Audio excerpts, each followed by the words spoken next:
तो दोस्तों आज हम लोग गए हुए थे सेंट्रल बैंक ऑफ इंडिया। क्यों गए थे? हम लोग पर्सनल लोन अप्लाई करने के लिए कि पर्सनल लोन का क्या रेट ऑफ इंटरेस्ट चल रहा है और उसको जानने के लिए हम लोग गए हुए थे सेंट्रल बैंक ऑफ इंडिया। तो वहाँ पे जैसे हम लोग पहुँचते हैं और मैनेजर ने भाई हम लोग को पूछते ही हड़का डांट लगा दी। कहते हैं कि आप पर्सनल लोन लेने आए तो आपका किस बैंक में अकाउंट है? तो भाई हमने बोल दिया कि हम लोग का SBI बैंक में अकाउंट है। तो उन्होंने तुरंत भगा दिया। हालांकि हम लोग ने मैनेजर से बात नहीं करी, फिर उनके एम्प्लॉयज़ से हम लोग ने एक से बात करी तो उन्होंने बताया कि अगर आप सेंट्रल बैंक से पर्सनल लोन लेना चाहते हैं तो ये कुछ स्टेप्स हैं, तो आप फॉलो करके आसानी से सेंट्रल बैंक से आप पर्सनल लोन ले सकते हैं।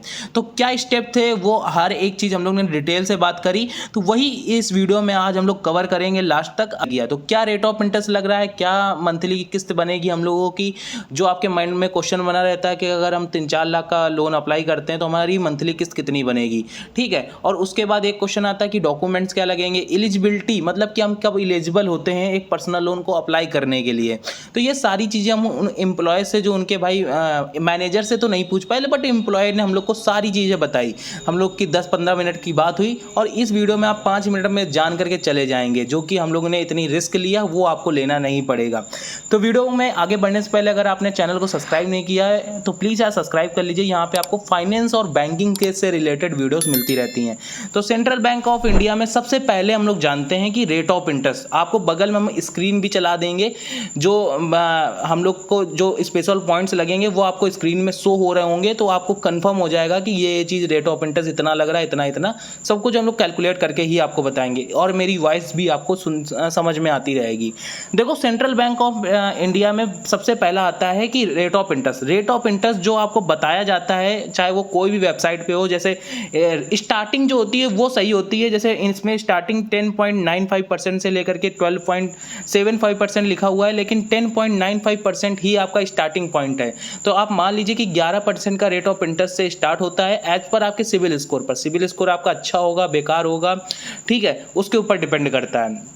फिर स्टार्ट होकर के भाई ये आपका जो रेट ऑफ इंटरेस्ट है, अगर आपका कोई जान पहचान वाला है कि बैंक में कोई काम कर रहा है जान पहचान का, तो आपको रेट ऑफ इंटरेस्ट में भी कम लग सकता है, और नहीं तो आपको 17%, 18%, 19% का ही रेट ऑफ इंटरेस्ट आपको देना पड़ता है अगर आप 3-4 लाख का लोन लेते हैं। और जैसे कि अगर हम नीचे यहाँ पे बात करते हैं तो कितने लाख तक का ये लोग लोन प्रोवाइड करते हैं, 15 लाख तक का ये लोग लोन प्रोवाइड करते हैं, वो भी 7 सालों के लिए, ठीक है। जिसमें हम लोग को प्रोसेसिंग फीस जो लगती है 1% लगती है। मतलब कि मान लीजिए कि हमने 100 रुपए का लोन लिया, तो अगर हम लोग की 100 रुपए का लोन लिया तो उसमें हम लोग की 1% प्रोसेसिंग फीस, मतलब कि 99 रुपए ही हम लोग को मिलेंगे। 1% प्रोसेसिंग फीस कट जाएगी, ठीक है। तो ऐसा कुछ होता है। तो प्रोसेसिंग फीस आप मान लीजिए आपने 1 लाख का लोन लिया तो उस पर कुछ 10,000 की भाई आपकी प्रोसेसिंग फीस कट जाएगी, ठीक है। 1,000 रुपए 10,000 की आपकी प्रोसेसिंग फीस कट जाएगी। तो अब यहाँ पे बात करते हैं कि जैसे मान लीजिए कि जो रेट ऑफ इंटरेस्ट लग रहा है उस पर हम लोग की मंथली किस्त कितनी जाएगी उसको पहले कैलकुलेट करके देखते हैं, फिर बाद में डॉक्यूमेंट्स और वो सारी चीज़ें हम लोग बाद में पता कर लेंगे, ठीक है। तो यहाँ पे हम आ गए, यहाँ पे जाते हैं EMI कैलकुलेटर पर। इस EMI कैलकुलेटर की लिंक आपको कहीं नहीं मिलेगी, तो हम लोग आपको सिंपल डिस्क्रिप्शन बॉक्स में प्रोवाइड कर देंगे। तो वहाँ पर जाकर के आपको ये 3 ऑप्शन मिलेंगे, home loan, personal loan, car loan. तो हम लोग को पर्सनल लोन वाला सेक्शन सेलेक्ट करना है। अब यहाँ पे जैसे कि मान लेते हैं कि देखो पर्सनल लोन कोई ज़्यादा लोन नहीं लेता। पर्सनल लोन एक इनसिक्योर लोन है, ये आपके प्रोफाइल के ऊपर डिपेंड करता है। अगर आपकी प्रोफाइल जितनी ज़्यादा अच्छी होगी, अगर आपने अपना सिविल स्कोर जो होता है, सिविल स्कोर के बिहाफ पे ही आपको माना जाता है कि आप कितने अच्छे हो कितने बुरे हो, ठीक है। तो उसके ऊपर ही डिपेंड करेगा। तो अगर आपने अपना प्रोफाइल अच्छा बना के रखा है, पहले जो कोई छोटा मोटा आपने फाइनेंस करवाया होगा उसकी टाइम से मंथली किस्त दे रहे होगे, तो आपका प्रोफाइल अच्छा बन गया होगा, ठीक है। तो आपको रेट ऑफ इंटरेस्ट भी कम लगेगा। तब आपको जैसे मान लीजिए कि हम थोड़ा ज़्यादा ही रेट ऑफ इंटरेस्ट लेके चलते हैं भाई, 13% का रेट ऑफ 13.75% का रेट ऑफ इंटरेस्ट ले लेते हैं। 3 लाख का लोन है, 3 सालों के लिए लेके देखते हैं, तो हमारी मंथली किस्त बनती है 10,217 रुपये, जिसमें हम लोग को 67,000 रुपये हम लोग को ब्याज देना पड़ रहा है। 3,67,808 रुपये हम लोग को देना पड़ेगा टोटल, ठीक है। अब यहाँ पे अगर हम बात करते हैं जो सर्कल वाले ग्राफ से, तो 18% हम लोग को टोटल ब्याज देना पड़ रहा है, 81% हमारा प्रिंसिपल अमाउंट हो गया। अगर इसी लोन को 3 लाख के लोन को हम 1.5 सालों में चुका दें तो देख सकते हो अगर आपके 18,539 रुपये हमारी मंथली किस्त जाएगी। और देखो ब्याज था कितनी जल्दी कम हो गया, आधा ही रह गया। तो 33,710 रुपये हम लोग का टोटल ब्याज जाएगा। 3,33,710 रुपये हम लोग को टोटल पेमेंट करनी पड़ेगी बैंक को। तो कोशिश करना होता है कि हम लोग को जो अमाउंट है जो लोन ले रहे हैं उसको जल्दी से जल्दी चुकाएं, ठीक है। तो आपकी सैलरी के ऊपर भी डिपेंड करता है कि आपकी सैलरी कितनी है, उसके ऊपर भी डिपेंड करता है। अगर हम नीचे आ जाते हैं तो आपको यहाँ पे ऑप्शन मिल जाता है प्रिंट वाला, तो जितने महीने में आपकी किस्त जाएगी उसका आपको प्रिंट आउट भी मिल जाता है। तो इसको आप डॉक्यूमेंट सेक्शन में भी लगा सकते हैं। तो आपको मैंने कैलकुलेट करने का तरीका बता दिया है। अब आपको जितना लोन चाहिए उतना आप यहाँ पे डाल करके कैलकुलेट कर सकते हैं। अब मान लीजिए किसी की भाई 12% भी हो सकती है, किसी की 10%, किसी को 14% लगेगा, किसी को 17% भी लग सकता है।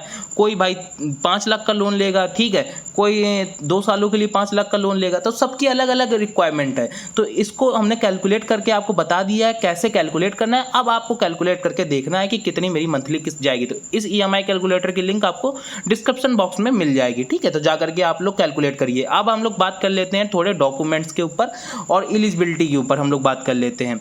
अब यहाँ पे देखो अलग अलग बैंक का अलग अलग, हम लोग यहाँ पे अलग अलग बैंक के अकॉर्डिंग माने तो एक्सिस बैंक का देखो रेट ऑफ इंटरेस्ट 11% से स्टार्ट है। इंडसइंड बैंक का कि हम लोग का जो रेट ऑफ इंटरेस्ट है 10.459% से स्टार्ट हो रहा है। तो हम लोग अलग अलग बैंक का भी कंपैरिजन देख सकते हो। तो ऑल गुड भाई, सेंट्रल बैंक ऑफ इंडिया भी करीब ही है। देखो सारे बैंक का रेट ऑफ इंटरेस्ट 0 ऐसे ही थोड़ा ऊपर नीचे हो रहा है बस, हालांकि सबका बैंक का सेम ही है।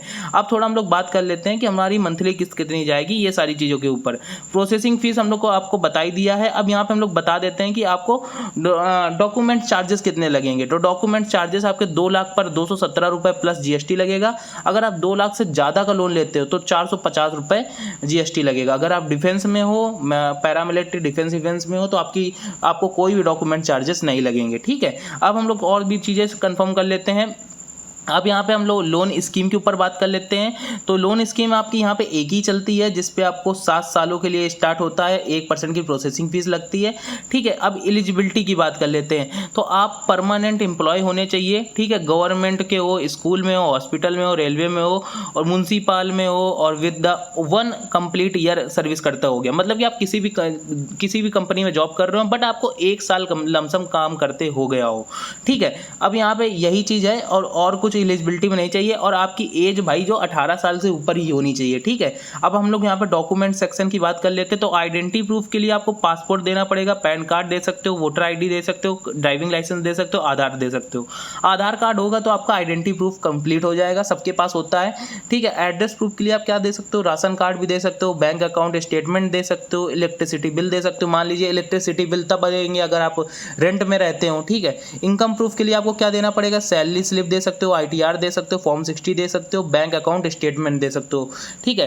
तो वो सारी चीज़ें दे करके आप अपना इनकम प्रूफ भी कंप्लीट कर लोगे।